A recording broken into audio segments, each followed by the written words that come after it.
Gusto mo ba magnegosyo pero wala kang malaking puhunan? Gusto mo rin ba ng trabaho na hawak mo yung oras mo at may sarili kang sasakyan? Meron kang lisensya at marunong ka magmaneho? May programa si VinFast na tinatawag na Renta Pasada. Ito ay isang TNVS or ride-hailing under sa Green GSM app. Sa halagang 5,000 pesos pwede ka nang bumiyahe bilang isang TNVS gamit ang VinFast electric car na pwedeng Herio Green na 5-seater or Limo Green na 7-seater. Ang renta mo lang ay 1,050 pesos araw-araw at 250 pesos daily para sa security deposit for 17 months. So total of 1,300 lang yan araw-araw. After 17 months, 1,050 na lang uli ang renta mo daily. Security deposit mo ibabalik sa'yo after ng kontrata mo. Anong maganda dito? Iuuwi mo at ipaparada mo sa sakyan sa bahay mo. Kaya hindi mo kailangan gumastos ng pamasahe at bumiyahe papunta sa pinagtatrabahuan mo. Paglabas mo ng bahay mo, kumikita ka na kaagad. At syempre, hawak mo ang oras mo. Kailangan mo lang makabiyahe ng 10 biyahe sa isang araw, mga around 5 hours lang yan, or 250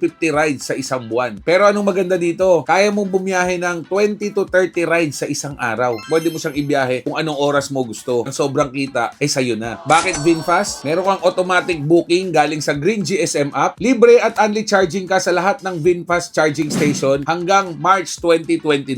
Sila na rin po ang bahala sa PMS. Meron ka ring personal accident insurance at syempre vehicle insurance. Around 298 minutes or 5 hours. Meron kang gross income na 3,015. Meron kang take home na 2,713. Less ang rental mo na 1,300. Merong matitira sa'yo malinis na 1,413. Paano kung di ko kayang bumiyahe ng 30 days or 25 days sa isang buwan? So as long as nakakabiyahe ka ng 250 minimum sa isang buwan, wala po kayong magiging problema. Pwede po kayo magpunta sa any VinFast dealership at ilalagay rin natin yung link dito sa comment section. Baka ito na yung trabaho o negosyo na para sa'yo. So Jetlaw Rider po ito. Ride safe and God bless. Let's go.